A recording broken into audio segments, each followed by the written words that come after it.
pessoa entra nas drogas e por que ela decide sair? Você entrou por quê e saiu por quê? Minha mãe sempre falava assim, filho, cuidado com colocarem alguma coisa na sua bebida, com gente estranha que te oferece alguma coisa. E ela falava isso na melhor das boas intenções.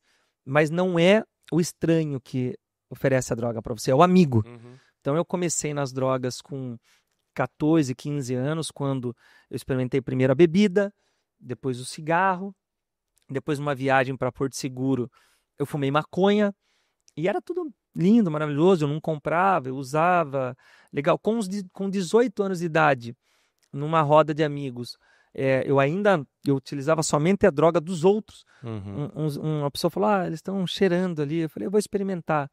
E eu cheirei cocaína, e daí comecei a comprar, e a cocaína, eu falo nas palestras que eu falo, Thiago, que a droga, a cocaína, se eu falar droga é ruim, eu falo, não é bom, porque se fosse ruim, não seria um problema no mundo todo pessoas usando droga. Uhum. Então, num primeiro momento, a sensação que você tem é muito prazerosa. Uhum. A cocaína, por exemplo, quando você cheira ela, depois de 20, 30 minutos, você tem vontade de cheirar. Ela dá uma sensação muito boa, depois de 20, 30 minutos ela começa a cair, você tem vontade de cheirar de novo. E eu conseguia viver, eu era do ramo de automóveis, sempre fui um ótimo vendedor, e eu conseguia viver, administrar a minha vida, me tornei proprietário de uma loja de veículos, ganhava, com 20 anos de idade, eu ganhava meu salário na época, 30 mil reais, hoje era como se fosse 60, eu conseguia equilibrar a minha vida normal. Até que um determinado momento a droga passa a usar você. Uhum. Quando você usa a droga, depois ela usa você. Uhum. Então eu comecei a entrar na mesma frequência, na mesma situação de todos os dependentes da droga. Eu já não conseguia mais trabalhar muito bem, eu tinha que ficar trancado numa sala. Eu já não usava mais aos finais de semana. Eu cheirava cocaína, era nos finais de semana, depois segunda, quarta, daqui a pouco eu estava cheirando todo dia cocaína, eu ficava trancado e fui não dando resposta, comecei a faltar, comecei a perder tudo, quebrei, porque não existe a pessoa que consegue, eu tenho um domínio sobre a droga. Não tem, você tem por um tempo, daqui a pouco você vai perder ela.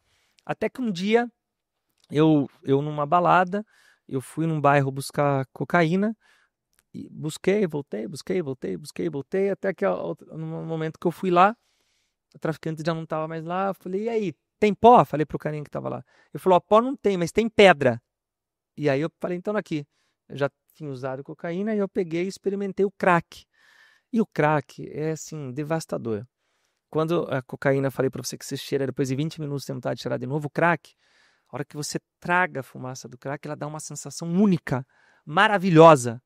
A hora que você assopra aquela angústia, aquela depressão, você precisa tragar de novo. E aí o porquê que nessa luta de ajudar as pessoas a se recuperar das drogas, eu já internei uma mãe que trocou seu filho por 50 reais por causa das drogas. Um Meu pai de Deus. família de trabalhar numa grande multinacional tinha vergonha de voltar para casa porque ele pegou a bicicleta que ele deu pro filho dele na época de Natal e vendeu antes mesmo de entregar pro filho. Comprou a bicicleta de Natal, antes mesmo de entregar, ele vendeu. Uma professora da rede municipal. Então a droga, a crack faz a pessoa perder todo o sentido. E eu continuava, minha família sofrendo. Minha mãe, eu chegava às 6 horas da manhã em casa, sujo, porque ficava usando. E minha mãe estava lá acordada, esperando eu. E a família única, a última, não é a saber, mas a reconhecer que Uhum. está tendo um problema com droga. Uhum. Todo mundo sabia, pô, o manga tá desandado. Mas a minha mãe, se você falasse, ela enforcava você, porque Uhum. não fale mal do filho dela. Uhum. E o fundo do poço para mim foi que eu fui numa festa, inclusive minha filha estava lá, e aí eu estava com o pé quebrado, eu bebi, a bebida ela impulsiona a droga, e depois eu peguei ali, saí buscar mais drogas. Quando eu volto, era o Réveillon, tinha acabado, todo mundo triste, a festa acabado, ninguém se entender o que tinha acontecido porque eu tinha sumido. Eu falei, meu Deus, eu tô acabando com a minha vida. Mas mesmo assim não fez eu parar. Teve momentos que eu já fui chorando, e eu conheço pessoas que já aconteceu isso, que vão chorando buscar droga, sabe? Eu vou cheirar, não vou ver minha filha, não vou voltar para casa, mas o vício é tão forte, é demoníaco, é tão forte que a pessoa não consegue evitar. E eu tinha um pastor, o pastor Valmir, hoje mora nos Estados Unidos, e ele pegava no meu pé, ele trabalhava nessa mesma rua que eu vendia carros, e ele era um pastor chato. Ele ficava, Manga, preciso ir pra igreja, não sei o quê. Eu me escondia dele. E até que um dia eu não consegui esconder, ele me pegou no pulo, falou, Manga, vamos pra igreja. Eu falei, era uma sexta-feira, eu falei, vamos. E lá na região de Sorocaba tem Araçariguama, um lugar que chama Vale da Bênção. Que é um lugar onde as pessoas se reúnem para orar, os missionários ficam ali. E ele falou, então passo amanhã na sua casa às 7 horas da manhã. Eu falei, tá bom, pastor, pode ir lá que eu vou. Eu já não aguentava mais as drogas, não tinha força para parar. E naquela noite eu desandei. Saí, usei drogas. Cheguei em casa, era 6 horas da manhã. E há muito tempo eu não orava, eu orei. Falei, Deus, faça que esse pastor esqueça de vir aqui. Não adiantou, Deus não ouviu essa oração. 7 horas, toca o interfone no pastor, eu desci. Fui para o Vale da Bênção. E eu falei, poxa, já que eu tô indo? Então eu fui conversando com Deus. E eu lembro que eu fiz essa oração quando eu cheguei lá, Tiago. Eu falei assim, ó. Ou o Senhor me liberta, ou o Senhor me mata. Porque eu não aguento mais. Minha vida acabou para mim. Eu não tenho mais controle. E daquele dia em diante, eu nunca mais cheirei cocaína, nunca mais fumei cigarro, nunca mais bebi. Isso já está indo para 18 anos que Deus me libertou. E aí eu iniciei essa trajetória de ajudar as pessoas a sair das drogas. Muito bom. Fui para a igreja e pedi para Deus uma mulher de Deus.